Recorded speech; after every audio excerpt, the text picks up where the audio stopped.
Joining us right now with a closer look at efforts to restart the U.S. economy is Eric Cantor. He is the former House Majority Leader. He's now vice chairman of Moelis Co. And Eric, thank you for being with us this morning. Oh, Becky, it's great. And I just have to say, y'all are doing a great job. And, you know, this has been a very different time, but I enjoy watching you as I always do, but in these surreal circumstances. Yeah, well, we are grateful to be here, thanks to all the new technology that's been helping us along the way, too. Let's talk about what Washington is doing right now, this new additional stimulus that's going to be headed out to small businesses, and how we're kind of reassessing that first wave of the PPP, that's supposed to be used for. You hear companies today like Ruth's Chris giving back the money. We heard that from Shake Shack already, giving back the money. When this first started, we were thinking this was a plan to make sure that everybody could just keep their employees on. Everybody was going to get access to this money. Maybe it would take us 4 or 5 weeks, maybe 6 weeks, and we'd be getting back to business. But when we realized how many small businesses were out there that needed this and how the money ran out and how those small businesses couldn't get access to it, that kind of changed the dynamics. Obviously, Congress putting this together very quickly, trying to make this work. But how do you think this continues to evolve from here, Eric? Well, you know, I think, as you said, I think the original intention was just to be a bridge. And, you know, nothing and no amount of money is actually going to substitute a reopening. And that's why I believe strongly we have to work towards a safe reopening. I think the Trump administration's guidelines are very much on point about that, pointing to people need to be focused on that because we're never going to be able to replace that kind of economic activity just by these loans. However, I think, as you say, the original intention certainly was to try and give people who run small businesses some access to some cash that they desperately needed. But when some of these larger companies were then seen to be availing themselves of this resource, you know, the public pressure is pretty great. And I have to, salute Secretary Mnuchin, I think, yesterday when he said, look, we know maybe you would have certified in the beginning that you needed this or you were impacted negatively, but we'll give you to whatever date that was, basically to repay the money. And we're just going to assume that you certified correctly in the beginning. So I think all of it will work out. And I think the answer to all is that we need to really focus on a safe reopening and get going on that. Eric, what's safe, though? I mean, there are two competing forces here. One is the desire to make sure we open up the economy and people can get back to work and things can start operating without more of this incredible economic pain happening. But then you talk to the doctors and you hear a much more conservative stance in terms of what we should be doing and when. How would you look at that, especially when you consider that there are so many different circumstances for different counties in this country? Yeah, but I think we have to sort of step back a little bit and remember the reason why we're all in this at-home existence right now and the orders that were issued. The reason was we wanted to flatten the curve. It wasn't because we felt like we were going to stay at home and then lick this virus. That's going to come with the treatments and the vaccines. So we said we cannot overwhelm our healthcare system. And that's why these White House guidelines have the two components to it. That when a state considers reopening a region, they have to look at the number of cases and whether they are decreasing for 2 weeks and the fact that the hospital capacity is there. And so when we say safe, it is very, these guidelines talk about the kinds of measures and social distancing and really the change that we're going to have to undertake in order to live with this thing. But the number of cases in Georgia is still increasing, so it doesn't match that standard.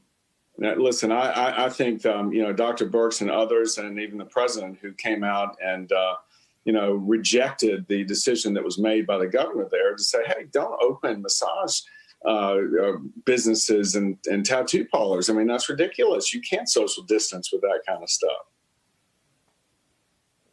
So if governors actually follow the guidelines as they're laid out, you think that's okay, even when you consider that in some places like Michigan, there are a few counties and a few cities that have a huge number of cases, but other counties that don't. That's why I wonder, should this be done almost on a more local basis than even state by state? Well, I think so. And I look at the state of Virginia, as you know, where I'm from. I mean, there's a 9-hour drive from one end to the other. And there is certainly a different existence in the metropolitan areas versus the rural areas of the state. So, yes, I do think that this is going to come down to some common sense applied to using these guidelines as to what communities are feeling in their health systems, their hospital capacity, and the number of cases. again, there is that unknown. And I know as a business, and at Moelis & Company, we're looking at what the government authorities and all the places that we do business around the world are going to say about reopening. And then to take some common sense, we're going to have to go in and consider the social distancing, what it means in terms of how many people can be in our office at one time. I mean, these are all things that all of us are trying to work through right now. And it will be a new normal for some time. Hey, Eric, we had Lee Cooperman on the program yesterday, and he made some comments about what he thought the future holds. And a couple of things he said was that he thought that capitalism was fundamentally going to change, that corporate taxes were going to go up, the taxes on wealthy people were going to go up. You have long espoused lower taxes. You've railed against debt over the years in your role when you were in Washington.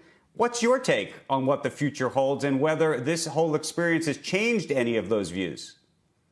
Well, you can sort of, Andrew, we've been talking about this, if you think about it, over 10 years now with you and I and Joe and Becky. And, you think about 10 years ago when we went through the great financial crisis and the enormous amount of money that we pushed out from Washington into the economy, into one specific sector that became sort of the subject of all the ire in the aftermath. You have a very different situation here. You've got no business is exempt from this. And so, the kind of money that's being flushed out, hopefully, will be that which can get us back going again. And then we're going to have to repay it. So I think Lee's suggestion that we're going to have to look somewhere for the revenues to repay it. First and foremost, we got to get growth going again.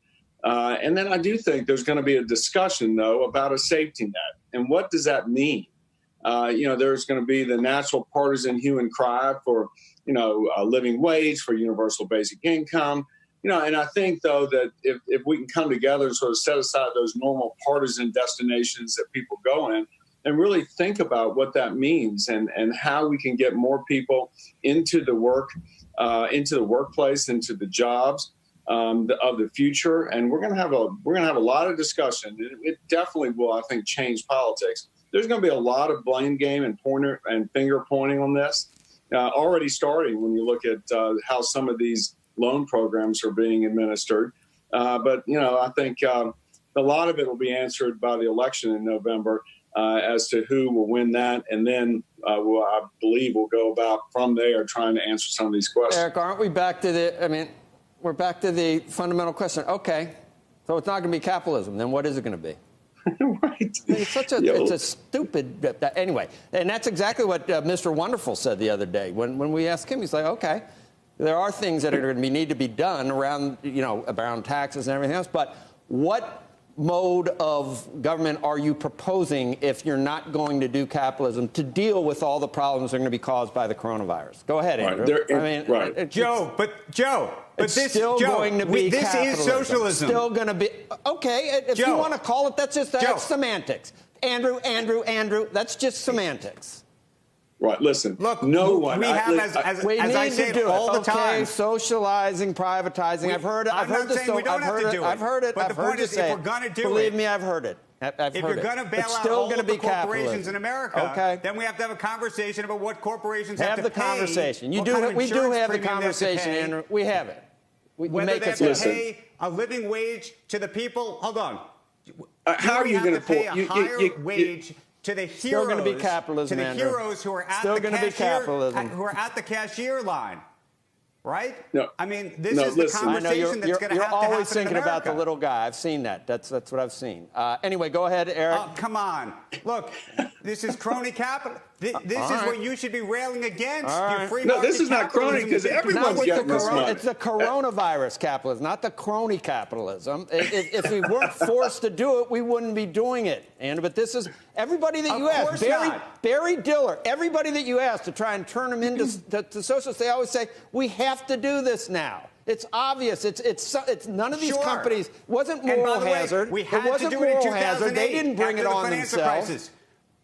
Okay. Listen, hold on. We had to do it after 2008. We had to spend, $8 trillion, however many trillions of dollars after 9/11. We keep having problems over and over again, and we don't pay for them even in the best of times. And all I'm saying is that there's going to be a new conversation about what that means. We got a strong dollar. One of the things that we can learn. Go ahead. One of the things that we can learn about this is, we're putting to the test now all these years of running huge deficits. We were running $1 trillion deficit at the federal level in good times. I think that is the first takeaway lesson that all of us who looked to and said, hey, we got to go in and try and at least be in a situation if something like this happens that we're not already at $1 trillion in deficit.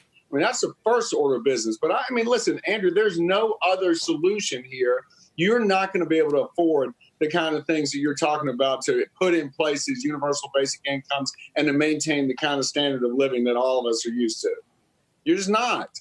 So we got to think about, let's go about learning the lessons. What are the incremental lessons we've got to learn first? First is, let's get our fiscal house in order when times are good. Let's not just go out and leverage this thing up and everybody have a good time and then look what happens. You can't sustain that for sure.